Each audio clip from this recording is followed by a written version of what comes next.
Desejo da mamãe, que ele venha com saúde, que ele venha bem, com tudo inteirinho, bonitinho. A mãe às vezes pede para vir até com cabelo já, não é? E às vezes nasce carequinha, mas é uma bênção. Quando nasce, o médico, a equipe médica cobra aquele neném para que ele chore. Às vezes dá até uma palmadinha nele para forçar o choro. Eu não sei se ainda fazem isso, mas antigamente faziam, né? Para forçar a respiração do neném ali, dos pulmões funcionarem. É uma cobrança. Se não chorar, tem alguma coisa errada, você não está respirando direito, tem alguma coisa errada. E o neném vai crescendo, aí a mãe e o pai vão cobrando ele para falar as primeiras palavras, não é? A mãe cobra para falar mamãe e o pai cobra para falar papai. Não é verdade? 90% das vezes fala papai. Mais fácil. Aí ele falou, e você quer que ele fale mais palavras. A tia quer que chame de tia, o tio de tio, o primo de primo. Parece todo mundo, né? Vovô, vovó, esse aí. Então, e aí, de repente, aquele menino não precisa só falar, ele precisa engatinhar. Aí, depois que ele aprende a engatinhar, ele tem que aprender a andar. Ficar em pé, né? Depois que aprende a ficar em pé firminho, tem que andar. Depois que ele vai crescendo, com 2, 3 anos, você não quer mais só que ele ande, que ele fale, você quer que ele formule frases inteiras. Na escola ele vai ter que aprender a ler, a escrever. Quando ele estiver lá para os 10 anos, ele vai ter que ser bom em matemática, e não é só fazer continha de 2 mais 2, ele vai ter que fazer conta de divisão. Uma dificuldade grande, não é? Quando ele tiver uns 12, ele vai ver que na matemática vai aparecer letra, e aí começa a complicar mais. Com uns 13, 14 anos, quando ele é adolescente, provavelmente vai ser cobrado para batizar. Por que não batizou ainda? Vai começar a entender o que é isso, não é mesmo? A fazer mais amizades, não só na escola, mas dentro da igreja, na vizinhança. Quando ele vai ficando mais jovem, ali com 18, 19, a cobrança já é outra. O que você vai estudar? 18, 19 nada, né? 16, 17. Vai estudar o quê? Vai fazer que faculdade? Teus amigos já estão estudando para o vestibular, e você? Sempre tem um primo que está fazendo alguma coisa, né? Não sei se a mamãe e o papai de vocês eram assim, mas a minha mãe e meu pai eram. Eu tive a sorte, mano, de ter um primo que com 16 anos foi morar nos Estados Unidos com o pai. A minha mãe todo dia chegava: tu viu teu primo? Eu vi, a benção. Tiago, a benção. Daí tu é cobrado para falar inglês, espanhol. A gente, depois que passa essa fase do estudo, jovens e adolescentes, depois que passa essa fase do estudo, a gente é cobrado para namorar, tem que casar. Não é só ficar vivendo a vida tua, forma uma família, não é? Aí é dureza, né? Porque uns conseguem, outros demoram um pouco mais. Mas até para isso tem cobrança. Se tu vê um jovem de 28, 29 anos solteiro na igreja, tu olha para ele e fala: e aí? Quando a tia vê, dá cobra. E as namoradinhos? Aí você consegue, você é noivo, você casa, você está feliz vivendo a sua vida. Chega a sua mamãe e seu papai: e quando é que vem o meu netinho? Aí você tem um filho. Aí o teu filho te fala: eu quero um irmão.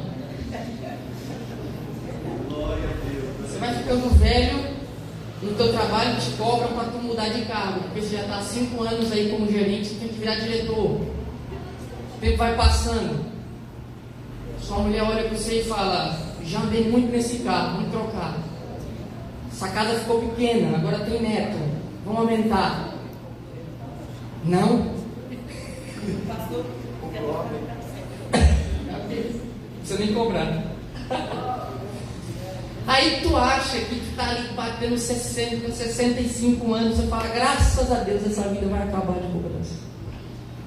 Eu vou aposentar. Se aposenta. Você fala: agora eu vou aproveitar a vida sem cobrança alguma, sem dívida, conta para pagar. Eu vou só viver, só viajar, só adorar a Deus na igreja.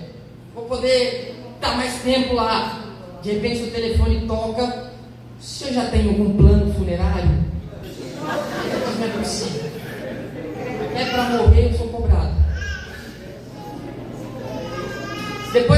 morre, está lá um tio que tu não via faz 10 anos, um primo que você não conhece.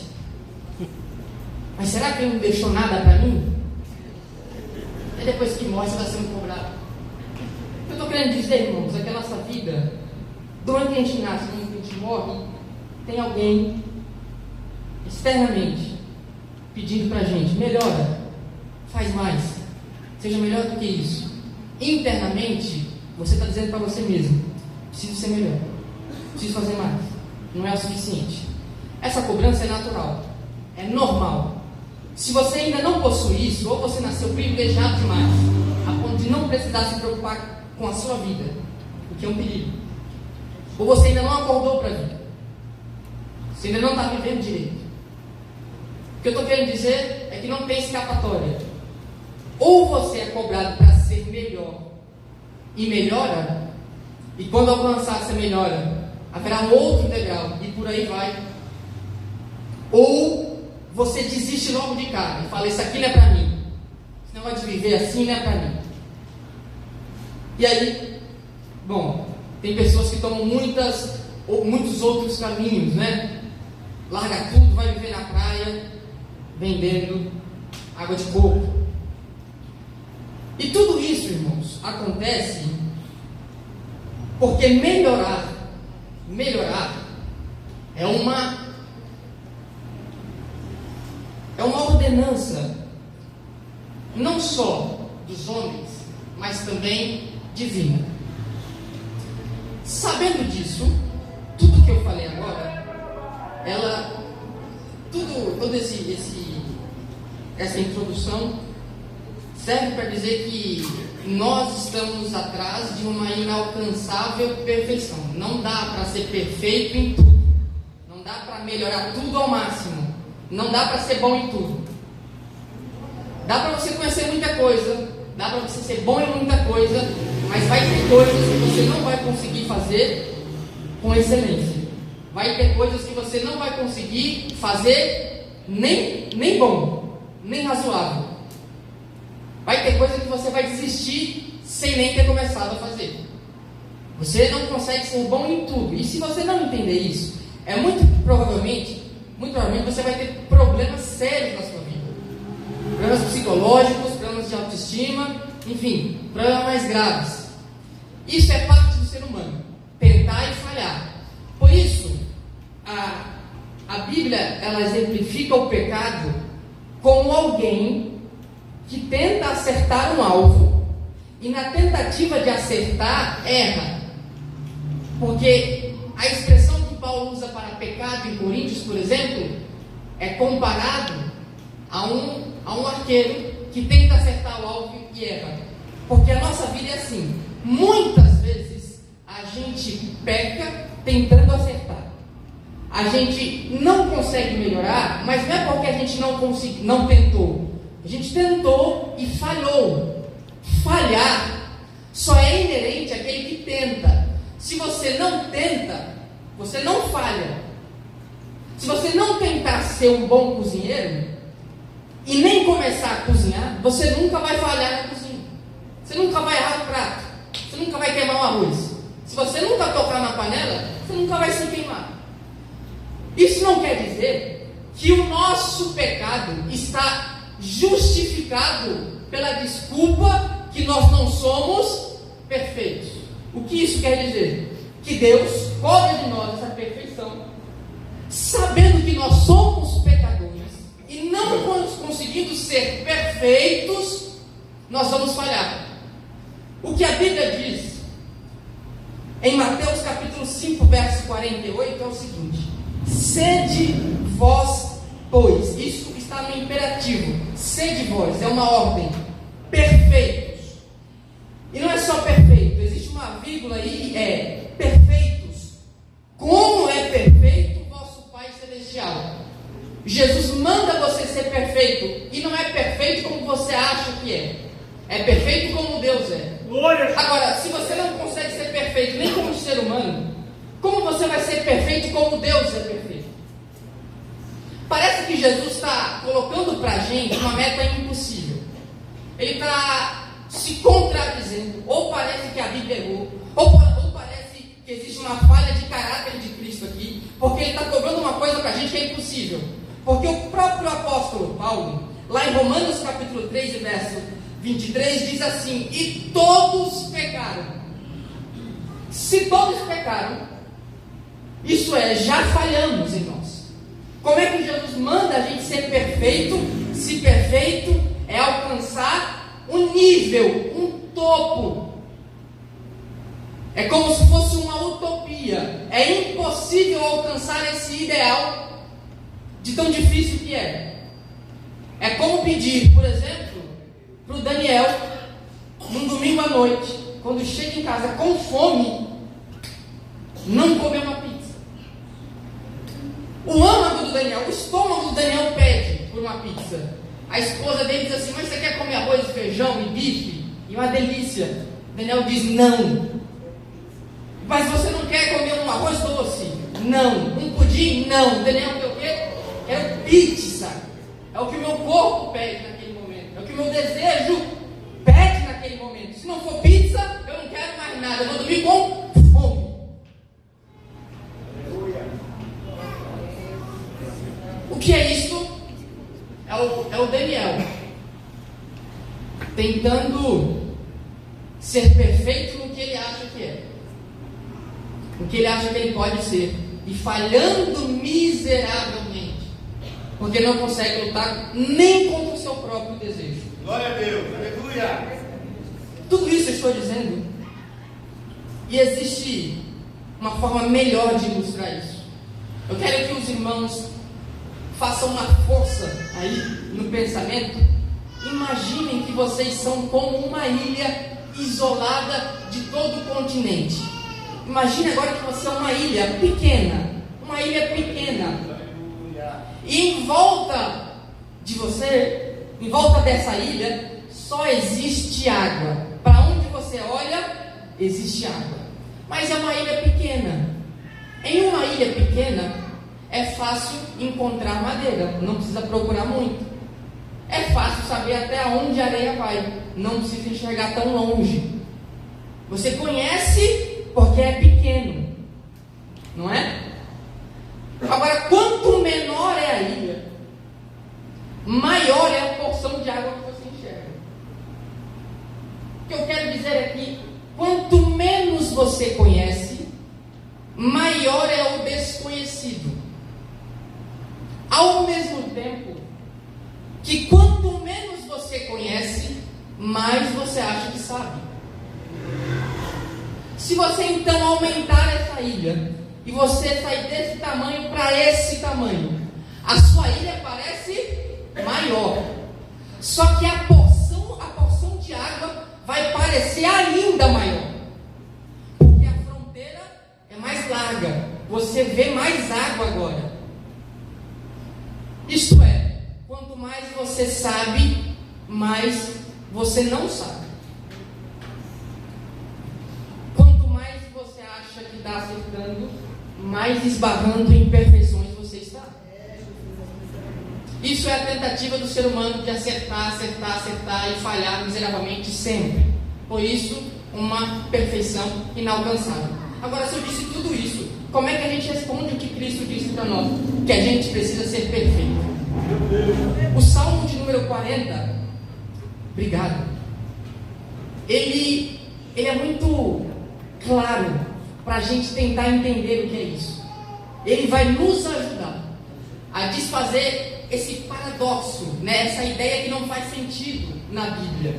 Como é que eu preciso ser perfeito como Deus é perfeito, se eu já falhei antes mesmo de nascer? Se eu já carrego esse DNA pecaminoso, essa inclinação ao pecado que a queda nos deu?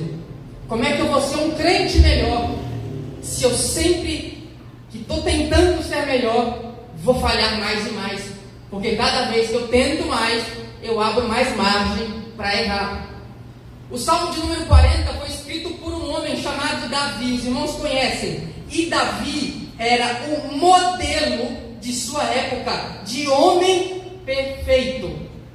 Davi era um homem que não era só perfeito para as pessoas, o próprio Deus dá testemunho de Davi em 1 Samuel 13:14. Ele é um homem segundo o meu coração. E Deus até então não tinha usado essa expressão com outros homens. Ele disse que Davi agradava a ele. Se o próprio Deus falava isso, e os homens cantavam em 1 Samuel 18:7, né? Na verdade, as mulheres. O que está escrito lá é: as mulheres canjeando respondiam umas às outras, dizendo: Saul feriu os seus milhares, porém Davi os seus 10 milhares. E a Bíblia em 1 Samuel apresenta Saul como um homem extraordinário. Saul era um homem tão bom que dava para ver que era ele de longe. Ele não era baixinho, ele era alto. Dava para ver no meio da multidão os ombros dele para cima. Ele era um homem bonito. Ele era educado, foi criado em uma casa boa. O pai dele era rico. Irmão, que jovem que era como Saul, não ia ter tudo na vida. Ele era bonito, forte, ganhava batalha, sabia brigar. Além de tudo isso, o pai dele era rico. Irmão, parece que ele era o contrário de mim. Pequeno, magro, uma mosca me espanta. Não vou nem falar da condição financeira dos meus pais. E Saul era um homem que os homens escolheram para ser o seu rei. Ele era tão bom que os homens escolheram ele para liderá-los. Esse é o homem que vai nos representar. E de repente Davi aparece como um homem que merece 10 vezes mais do que Saul. Se tu acha que Saul era perfeito, Davi era 10 vezes mais do que ele. Porque Davi não precisava nem ser tão alto, nem ser tão bonito, não precisava saber nem lutar.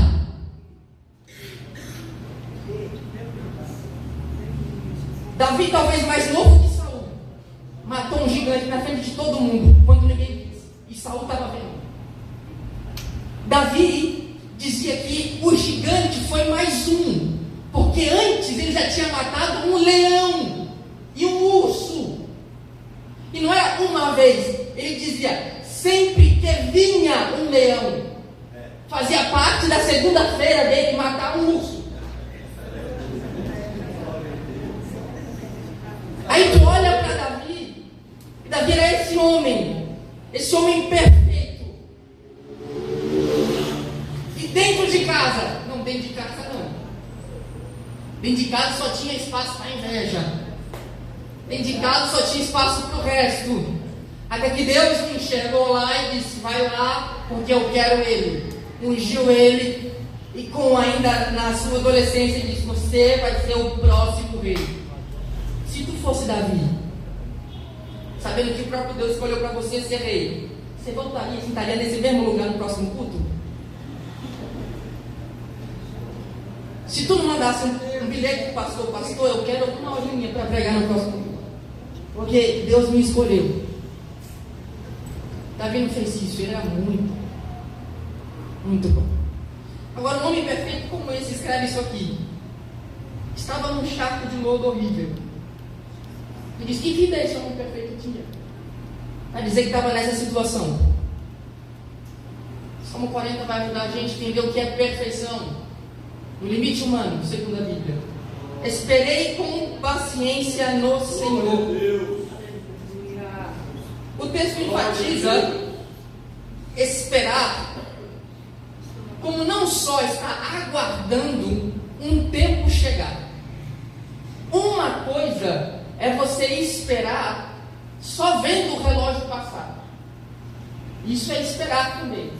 Outra coisa é o que Davi faz. Esperar com paciência no Senhor. E isso faz com que Davi se coloque numa espera não passiva, mas numa espera ativa. Ele estava esperando em Deus.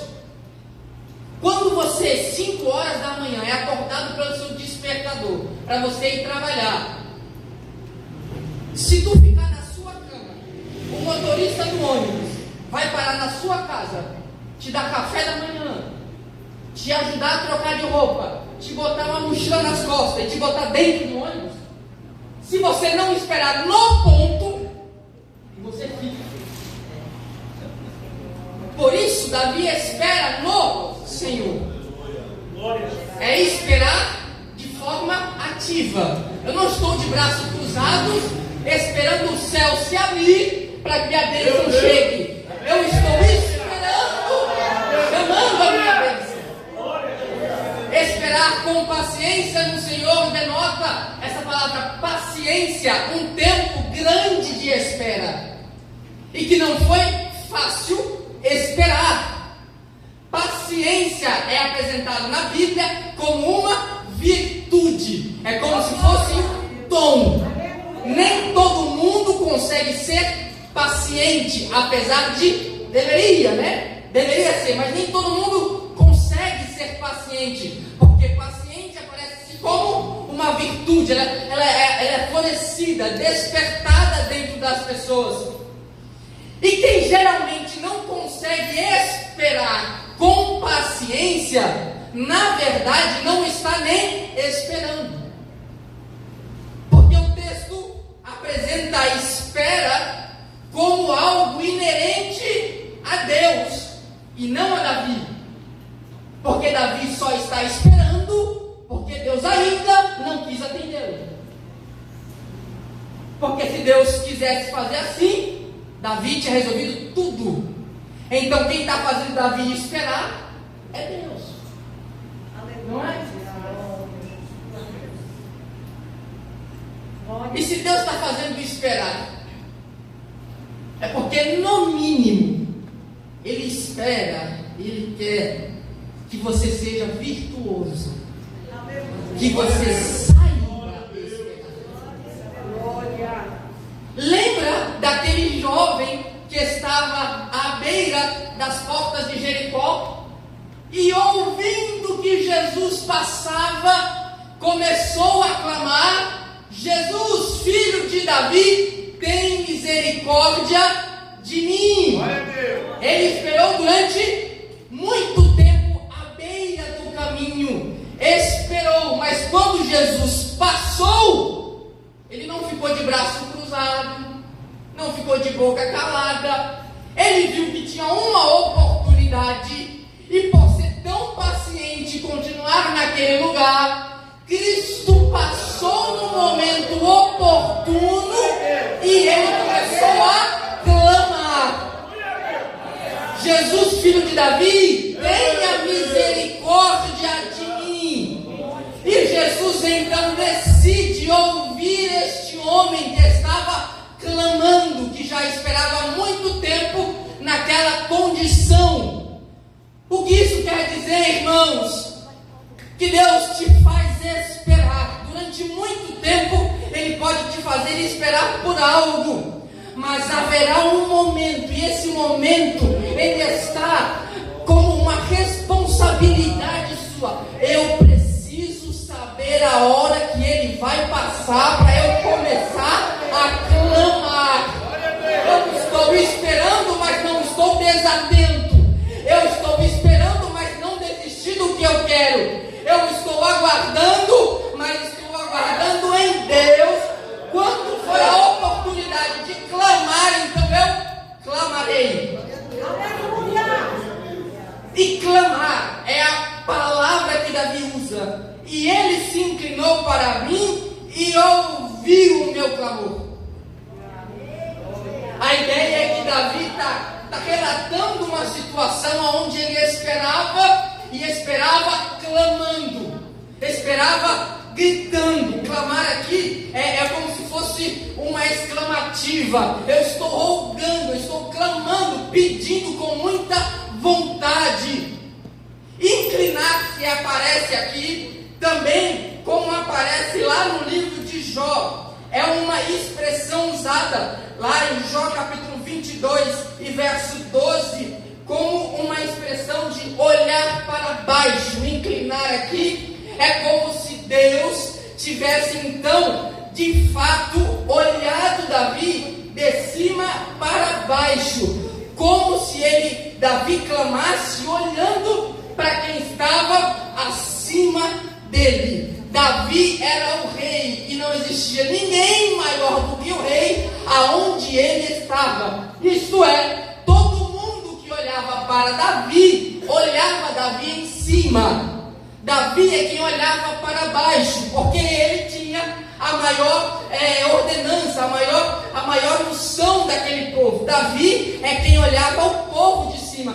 Não estou dizendo que ele era arrogante ou algo do tipo. Eu estou dizendo que ele era a maior liderança, a maior autoridade do povo. Mas nesse momento, Davi percebe que ser rei não adianta nada.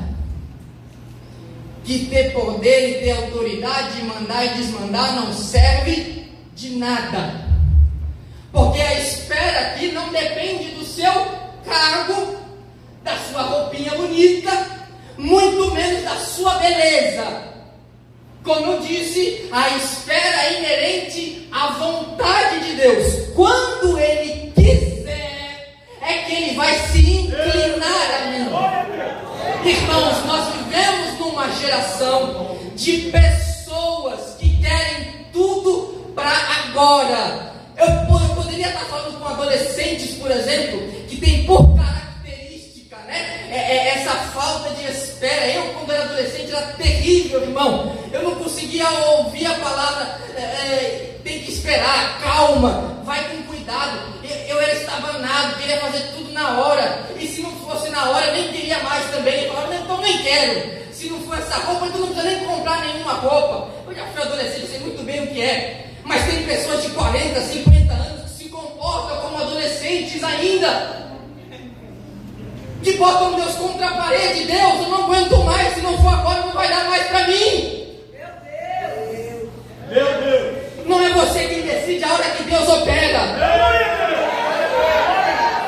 Não é você que marca no horário a agenda para Deus usar.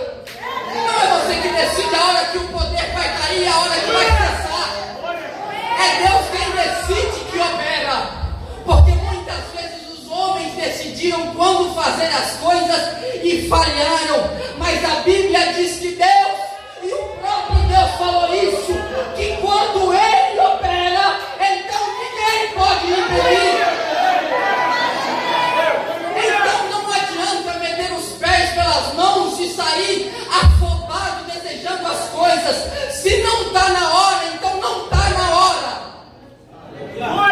Jovens, não se precipitem as coisas. Se não é para namorar agora, então não namora. Ah, mas ela ainda não é crente, mas vai ser. Mas não é. Quando for a hora, você vai saber. Ah, mas eu quero tomar essa decisão. Veja o que Deus quer que você faça. Eu não estou aqui, irmãos, para doutrinar ninguém. Eu estou aqui como pregador da palavra de Deus. E pela palavra de Deus eu estou dizendo: seja muito sábio com o tempo. Não tente apressar as coisas. Deus não vai fazer a sua vontade. Deus vai fazer a dele. Porque a Bíblia diz que é a dele que é perfeita. A sua é como uma imperfeição constante. Mas a dele é perfeita e eterna. Do início ao fim ele não errou. Do início ao fim ele não falhou. Porque acha que na sua vez ele vai errar. Ele não vai falhar contigo. E esperar eu sei que não é fácil. E o problema de Davi é que Davi estava num charco de lodo. Imagina você, irmãos, que um charco de lodo é como se fosse um lamaçal, um atoleiro. Meus avós eram da roça, né? É Minas Gerais. Tem alguém que é de Minas Gerais?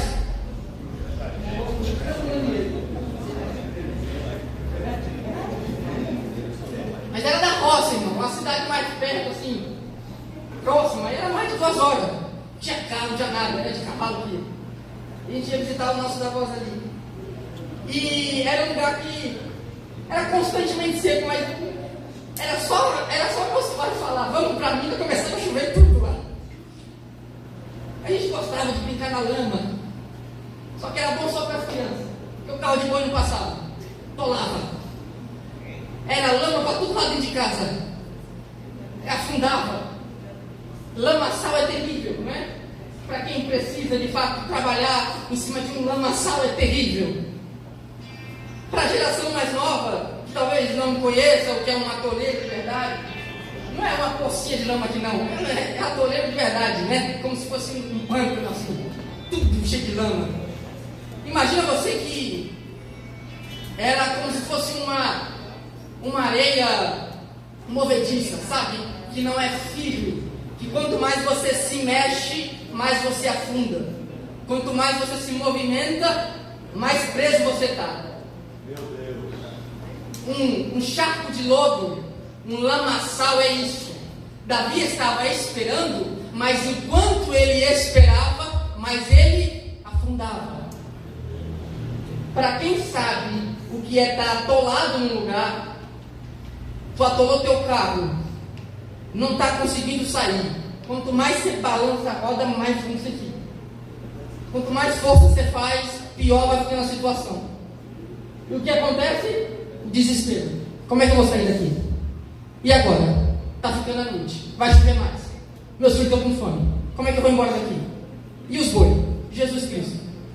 Quanto mais tempo você espera, mais desesperado você está. Mas existe um paradoxo na espera. A espera é um paradoxo. Porque quanto mais você espera, menos tempo você vai ter que esperar. O que quer dizer isso? Tu vai para o ponto. Teu ônibus ainda não passou. Você está meia hora no ponto. Domingo é assim, né? Você está meia hora no ponto. Isso significa que você está mais perto ou mais longe de pegar o ônibus? Você está mais perto. Por quê? Ele já está mais perto de você meia hora. Você não sabe ainda quanto falta, mas você sabe que você está mais perto do que estava quando chegou. Por isso espera o paradoxo. Quanto mais você espera, isso significa que menos você vai ter que esperar. Fala isso para quem está ao lado. Que falta pouco para ele sair da lama. Que falta pouco para ele respirar. Porque a lama está batendo aqui em Davi. E Davi clamando, olhando para cima, pedindo misericórdia. Isso é uma ilustração, é uma canção poética de Davi para dizer que a situação que ele estava chegando num limite, aonde ele já não tinha mais força para sair de lá. E o que a gente faz no atoleiro? O meu avô mandava os meninos ir lá na casa do seu Sebastião, que era o vizinho. Pede lá ajuda para ele. E lá vinha Sebastião, com um maquinário lá de madeira, mais 2 bois. Amarrava aquilo, na onde os bois do meu avô estavam atolados. E reia para cima dos bois. E puxava aquele que estava atolado. Quando tu atola teu carro e passa um Jeep 4x4 do teu lado, tu fala, graças a Deus, vou sair daqui. Porque quem te tira do atoleiro geralmente não está atolado. Quem te tira disso é quem está de fora. E por isso Davi não clama para o amigo, nem para o vizinho. Davi clama para aquele que está de fora da situação dele, para que tire ele de lá. E por isso Deus se inclina. A palavra inclinar-se é voltar-se para baixo, como se Deus estendesse a mão dele, dizendo, pode segurar em mim, porque eu consigo te tirar. Só Deus resolve a situação impossível da sua vida. Mas Daniel, você não sabe nem o tamanho da dívida que eu tenho no banco. Eu não sei mesmo, mas eu sei que já está batendo aqui, ó, no teto, lá na tua cabeça. Talvez tu nem está dormindo mais de desespero, mas clame ao Senhor, que pode tirar você dessa situação. Mas você não sabe como está a situação do meu filho. Já falei, já lutei, o meu marido já insistiu, já tentamos 1, 5, 10 vezes e nada. Relaxa, irmão, porque Jesus Cristo, que está no controle de tudo, é quem vai estender a mão para o teu filho, para tirar ele de lá. Assim também com a sua esposa, com o seu marido, com o papai.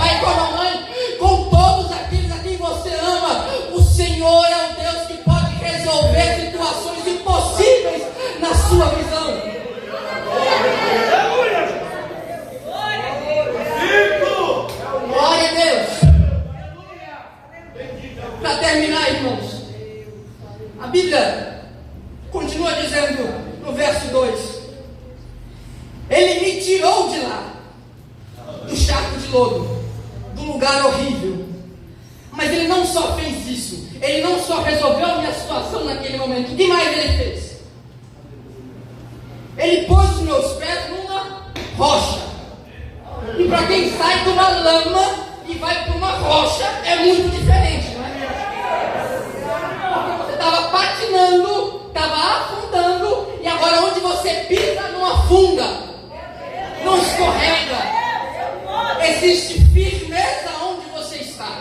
O que ele está dizendo a Davi é: Davi, eu te tirei e coloquei num lugar onde você não vai falhar mais. E o próprio Cristo dá esse exemplo, que quem firmou a sua casa sobre uma rocha, o vento bate e não cai, o vento assola e não balança, porque existe firmeza na rocha, não é? Ele mesmo diz que sobre esta rocha edificaria a sua igreja. É por isso, pastor, que o diabo tentou durante todos esses anos da Assembleia de Deus aqui do Imbu e não conseguiu, porque a igreja estava firmada sobre esta rocha que é Cristo. E a igreja firmada sobre a rocha que é Cristo pode bater vento, balançar, mas lá ela está. E ano que vem, se Jesus não voltar, estaremos em mais uma semana glorificando a Deus pela existência dela. Na sua vida também é assim. Se você está em Cristo e Deus já firmou o seu pé em Cristo, nada vai te abalar. E para terminar, ele diz: firmou os meus passos. Não é meus pés, é os meus passos. Porque o passo denota a atitude de quem se movimenta, a ação de quem está andando, não é? Firmar os pés na rocha é ficar parado, ter firmeza em um lugar. Firmar os passos é dar direção a alguém.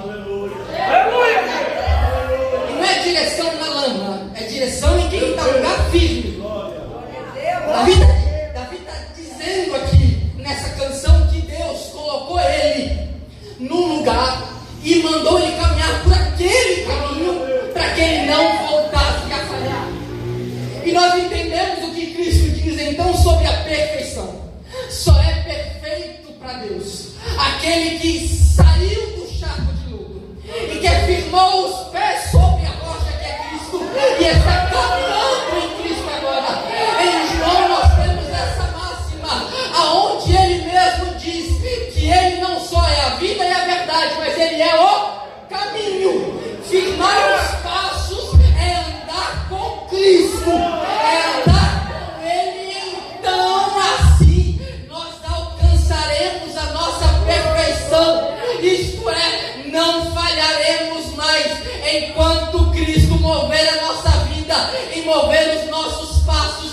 Vamos andar na vontade de Deus, e aí sim nós não falharemos. Não é pelos nossos méritos, mas nós não falharemos porque é Jesus é quem está conduzindo a nossa vida, e ele se demonstrou que é perfeito, porque lá em Colossenses capítulo 3 e verso 2 ele diz que o amor é o elo perfeito que nos une, e esse amor foi consagrado, esse amor foi convertido, foi transformado e foi exibido numa cruz, aonde o seu sangue convertido em salvação nos tocou. Então essa perfeição que está sobre nós não veio da gente, muito menos do pastor, do Daniel, do pregador, veio do próprio Cristo, que decidiu te salvar e te colocar num lugar perfeito. Vamos chegar em pé, vamos fazer a oração. Eu passei aqui 2 minutinhos, me perdoe, irmãos.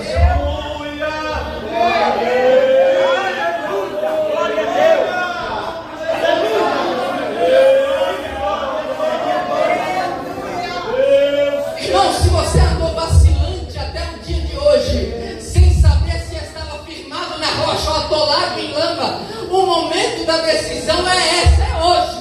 Jesus já está inclinado, esperando você clamar. Jesus já está voltado a ti, esperando uma atitude sua. Ele não quer que você viva essa vida desprezível, apenas esperando as coisas acontecerem. Não, Deus quer que você ande pelo caminho dele, para que você consiga viver a vida perfeita segundo a vontade dele. Em nome você está aqui, entrou por essas portas hoje e se sente nesse atoleiro, ainda vacilando os seus pés, achando que não vai dar mais, que você não consegue mais com as suas próprias forças. Hoje é um dia de firmá-los. Existe alguém aqui? Me ajude aí, irmão, se existe, tá? Existe alguém aqui que quer entregar a sua vida para Cristo, firmar os seus pés sobre essa rocha? Existe aqui alguém que ainda não é crente, não é evangélico, não aceitou a Jesus, mas quer tomar essa decisão hoje e firmar os seus pés, assim como o Senhor firmou os nossos, também quer firmar o seu? Tem alguém aqui, irmãos, que não é cristão? Deixa eu te conhecer. Todos aqui são crentes? Todos aqui já aceitaram a Jesus Cristo? Amém? Amém, irmãos. Então, se não tem, que Deus abençoe. Mas nós vamos orar agora por você, que talvez ainda não se decidiu de fato se é, se não é, se quer, se não quer, se já saiu ou se já não saiu desse atoleiro. Hoje o Senhor quer te dar essa oportunidade, que você clame assim como Bartimeu clamou, que você clame assim como Davi clamou, assim como Jó clamou. Nós vamos orar por você, para que você saia daqui com seus passos muito bem firmados.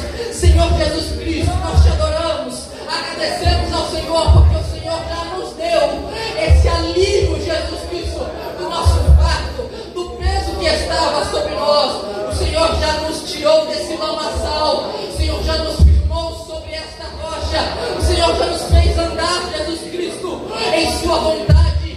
Ajuda-nos, Senhor, a ser mais crente, a ser mais temente, a ser mais obediente a Ti, a não vacilar mais o caminho, a não errar mais, a não cair mais, a não tropeçar mais.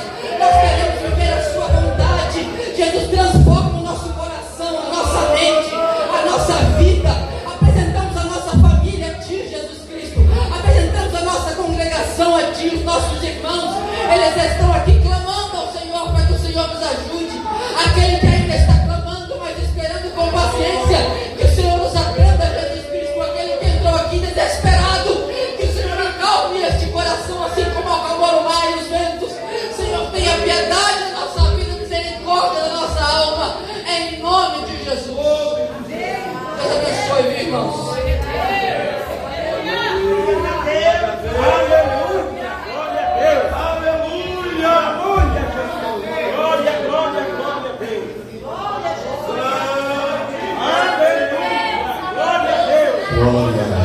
Glória, glória, glória, glória, aleluia, aleluia, oh glória, aleluia.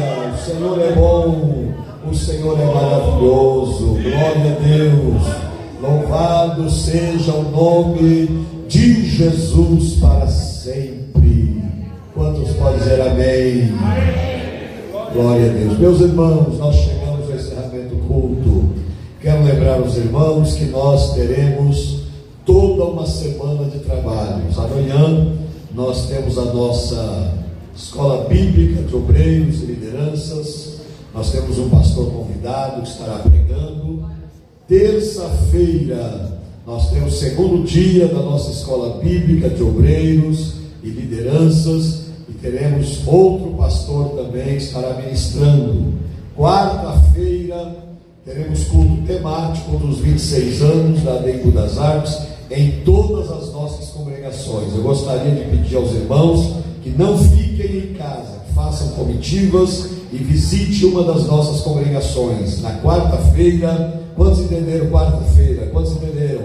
Não fiquem em casa, façam grupos de irmãos e visitem as nossas congregações na quarta-feira. Quinta-feira nós estaremos aqui com a Almad Meage, Alwad e Alwad Kids. Nós estaremos com esses três grupos aqui adorando ao Senhor. Temos cantores, pregadores na quinta-feira, e sexta-feira retornamos ao estudo bíblico. Sexta-feira nós teremos dois pastores renomados da nossa convenção. Eles são do Conselho de Apologética, Defesa da Fé da nossa convenção, e nós teremos dois períodos de palestra. A partir das 19 horas, primeiro o pastor estará falando, teremos um intervalo para um bom café, e segundo período de ensino.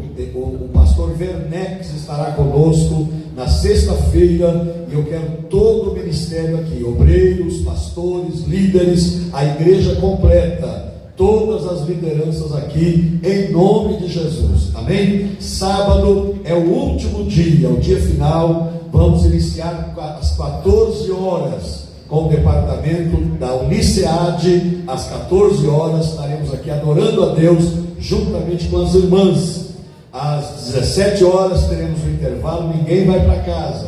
A partir das 14 estaremos aqui, teremos um cafezinho aí. Quiser dar uma descida, tomar um café, tomar uma água, voltar. A partir das 14 horas ninguém vai para casa. Nós vamos às 17 horas ter um intervalo para um café, e depois retornamos para o culto. Preste atenção, no culto de sábado à noite nós teremos os departamentos louvando a Deus. Nós teremos um pregador. O mensageiro é aquele que pregou lá no congresso do Jardim Vitória, acho que no sábado, se não me falta a memória. No sábado, o jovem prega muito a palavra de Deus, estará pregando aqui no sábado. E depois da mensagem nós teremos a formatura dos irmãos que concluíram o curso. São 47 irmãos que fizeram a prova e vão receber o certificado de aprendizado no curso do CPAO, curso preparatório de obreiros e lideranças.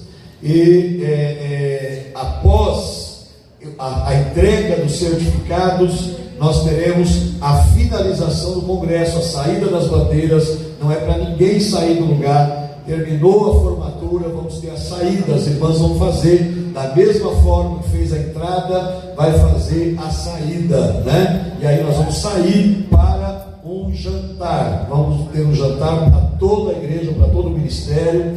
E os irmãos sabem que a cozinha da Clélia não falha. Glória a Deus. A cozinha da Clélia, da Luana, da Graciete, das irmãs aí da equipe, né? Ali a Flávia, glória a Deus, a Leila, esposa de Daniel, é a equipe aí da irmã Clélia, né? Ô glória, não falha, viu, irmãos? É uma delícia. Então você não vai se preocupar nem com café durante o período das irmãs. Café da tarde também não vai se preocupar, tem café. Não, Lourdes, você também está na cozinha, né? Glória a Deus, aleluia. E a esposa do Davi também, né? É fiel na cozinha, né? Cadê a irmã? Glória a Deus, está ali. Deus abençoe em nome de Jesus. Essa cozinha não falha, né? Ali, glória a Deus, aleluia. Então nós vamos ter um delicioso jantar. Então ninguém precisa se preocupar. É sábado. No domingo posterior nós já não estaremos mais em festividade, estaremos mais tranquilos, né? Mas até sábado eu quero o empenho da igreja sede. Irmãos, ministério, meus obreiros, eu vou virar para vocês. Nós não podemos passar a vergonha de pagar o mico, os obreiros das congregações estarem aqui e os senhores da sede não estarem. Nós não podemos. Claro que existe uma exceção ou outra. Por exemplo, o Agnello, ele tem o comércio à noite. Eu sei que dificilmente ele poderá estar conosco, mas se puder, será uma grande bênção. Mas todos os demais que não estão trabalhando à noite têm o dever de estar aqui. É obrigação, irmãos, é obrigação. O Rogério Zuc está chegando.